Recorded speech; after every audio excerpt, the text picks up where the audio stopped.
আসসালামু আলাইকুম। ঢাকাইটির পক্ষ থেকে সবাইকে স্বাগতম জানাচ্ছি। আমি মোহাম্মদ মাহবুবুর রহমান।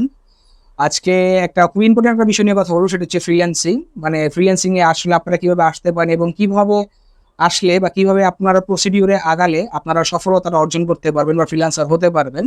তো সেই বিষয়ের একটা শর্ট গাইডলাইন দিব আমি। তো এর আগে আমি আমার পরিচয়টা দিয়ে নেই। আমি হচ্ছি মোহাম্মদ মাহবুবুর রহমান। আমি কাজ করতেছি ওয়ার্ডপ্রেস নিয়ে এবং ফ্রিল্যান্সিং মার্কেটে ৪ বছর ধরে কাজ করতেছি এবং ফাইবারে আমি লেভেল 2 সেলার। এ পর্যন্ত ১৫০ প্লাস কাজ সাকসেসফুলি রান করেছি এবং এই আমার ফাইবার মার্কেট থেকে $২০,০০০ উপরে আর্নিং। তো কিভাবে আমি আসলে জিরো লেভেল থেকে শুরু করে এই পর্যন্ত আসলাম, তো সেই একটা গাইডলাইন শেয়ার করতেছি। ধরুন আপনি একদম বিগিনার্স লেভেল, আপনি কম্পিউটার সম্পর্কে কিচ্ছু জানেন না। সো ফার্স্ট অফ অল আপনার যে স্টেপটা হবে সেটা হচ্ছে আপনাকে সবার আগে ল্যাপটপ অথবা একটা কম্পিউটার অবশ্যই লাগবে।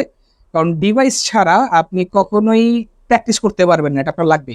তো ল্যাপটপটা বেশি প্রেফারেবল, কারণ ল্যাপটপটা আপনি ক্যারি করতে পারবেন। আপনার প্রবলেম হলে আপনি মুভমেন্ট করতে পারবেন আপনার সাপোর্ট টিমের কাছে অথবা ট্রেনারের কাছে গিয়ে আপনি সাপোর্টটা নিতে পারবেন। আর শুরুতে যে কোর্সটা করবেন আপনি একদম বিগিনার্স লেভেলে, তো আপনার সব মানে একদম প্রথমে আপনার এমএস অফিসটা করা উচিত। এইটা সবকিছুর বেসিক এবং সবচেয়ে স্টার্টিং এটা।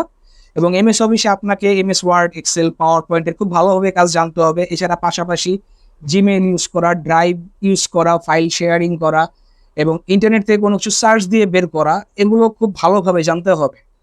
এর পরবর্তীতে আপনি এটা কমপ্লিট করার পরে দেন আপনি ফ্রিল্যান্সিং নিয়ে একটু ঘাটাঘাটি করেন সবার আগে, যে আসলে কোন কোন মার্কেট প্লেসের কাজ বেশি বা মার্কেট প্লেসে কী কী ধরনের কাজ হয়, কোন কোন সেক্টরে আপনি আগাতে পারেন। সেই ক্ষেত্রে আপনি ওয়ার্ডপ্রেস নিয়ে আগাতে পারেন, ওয়েব ডিজাইন অ্যান্ড ডেভেলপমেন্ট নিয়ে আগাতে পারেন, ফ্রন্ট এন্ড ডেভেলপমেন্ট আছে, ডিজিটাল মার্কেটিং আছে। কিন্তু ডিজিটাল মার্কেটিং এর আসলে প্রপার জিনিসটা পাওয়াটা খুব টাফ।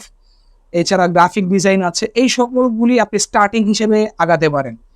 এবং ফ্রিল্যান্সিং এর জন্য অবশ্যই কোনো ইনস্টিটিউটে যাওয়াটা ডেফিনেটলি প্রেফারেবল, কজ একটা ধারাবাহিক প্রসেস আপনার লাগবে আগানোর জন্য।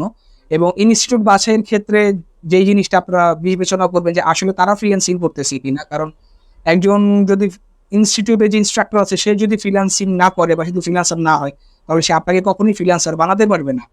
আর অবশ্যই পরিশ্রম করতে হবে ফ্রিল্যান্সিং করার জন্য। আপনার অনেকেই আছে আমরা শর্ট টার্ম চিন্তা করি যে ২-৩ মাসে আসলে ফ্রিল্যান্সিং করব বা ২-৩ মাসে তারপর ক্যারিয়ার করব। অ্যাকচুয়ালি এইরকম হয় না। ফ্রিল্যান্সিং করতে গেলে আপনাকে একটা সময় নিতে হবে। এটলিস্ট ৬ মাসের একটা টাইম নিতে হবে। কারণ আপনি যখন একদম নতুন, আপনি এমএস অফিস করতে গেলে আপনার ২ থেকে ৩টা মাস সময় লাগবে এটলিস্ট।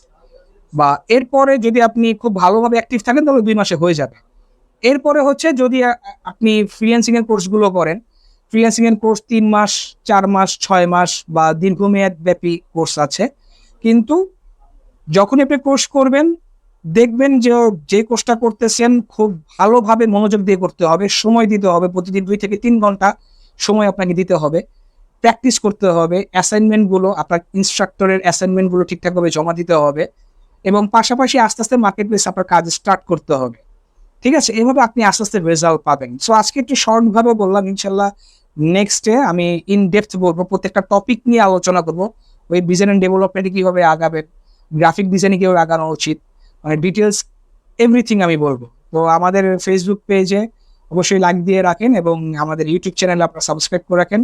ফ্রিল্যান্সিং এর A to Z গাইডলাইন আমরা স্টেপ বাই স্টেপ দিতে থাকবো। আসসালামু আলাইকুম।